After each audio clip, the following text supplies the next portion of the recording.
మహబూబ్ నగర్ జిల్లా దేవరకద్ర మున్సిపల్ ఎన్నికల ప్రచారం జోరుగా సాగుతోంది. పట్టణంలో నిర్వహించిన భారీ ర్యాలీలో పాల్గొన్న మాజీ ఎమ్మెల్యే ఆల వెంకటేశ్వర్ రెడ్డి కాంగ్రెస్ ప్రభుత్వంపై నిప్పులు చెరికారు. గత బీఆర్ఎస్ పాలనలోనే దేవరకద్ర మున్సిపాలిటీ అన్ని రంగాల్లో అభివృద్ధి చెందిందని, కారు గుర్తుకు ఓటు వేసి అభ్యర్థులను భారీ మెజార్టీతో గెలిపించాలని ఆయన కోరారు.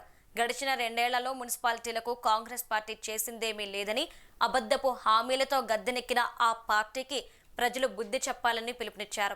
అధికార పక్షం వైఫల్యాలను ఎండగడుతూ పట్టణ అభివృద్ధిని కాంక్షించే వారంతా బీఆర్ఎస్ వెంటే ఉన్నారని ఆయన స్పష్టం చేశారు.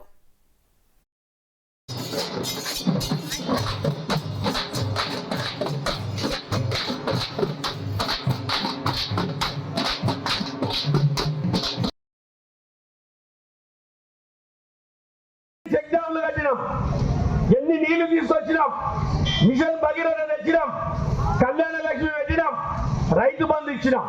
ఇలా కళ్యాణ లక్ష్మిలో కేసీఆర్ ₹1,00,000 ఇస్తే ఇదే రేవంత్ రెడ్డి ఏమన్నాడు, కేసీఆర్ 1,00,000 ఇస్తున్నాడు, మేమొస్తే ఆ 1,00,000 తులం బంగారం కల్పిస్తామన్నాడు. తులం బంగారం కాదు కదా, ఇయ్యాలడికి మాసం బంగారం కూడా ఇయ్యాలి. ఎవరికైనా ఇచ్చినా, పెళ్ళైన వాళ్ళకి ఎవరికైనా తులం బంగారం వచ్చిందా అంటున్నా. అందుకే ఒక మంచి అవకాశం వచ్చింది. ఇవాళ ఈ మున్సిపాలిటీలో చైర్మన్ అభ్యర్థిగా అనితా ప్రదీప్ గౌడ్ గారిని ఎంపిక చేసినాం. ప్రదీప్ గౌడ్ గారు దాదాపు 30 ఏళ్ల పైగా ఈ ఊర్లో కానీ ఈ పట్టణంలో కానీ ఏ విధంగా సేవ అందిస్తున్నాడో మీ అందరికీ తెలుసు. అందుకే పార్టీ పరంగా చాలా మంది నాయకులు, సీనియర్ వాళ్ళని అందరినీ తీసుకున్నాం. ఇలా ఈ ప్రభుత్వానికి ఒక విషయం చెప్పాలా మీకు, మొన్న ఒక మంత్రి పోయి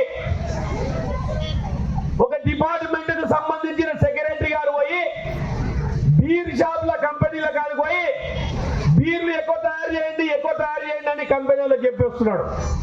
కానీ అదే గవర్నమెంట్ సెక్రటరీ గారు అగ్రికల్చర్ వాళ్ళు, అరే రైతులకు యూరియా కావాలి, సమయానికి యూరియా ఇద్దామన్న సోయి మాత్రం లేదు. బీరు మీద తయారు చేసేంత సోయి రైతులకు యూరియా మీద ఇద్దామన్న ఆలోచన లేదు.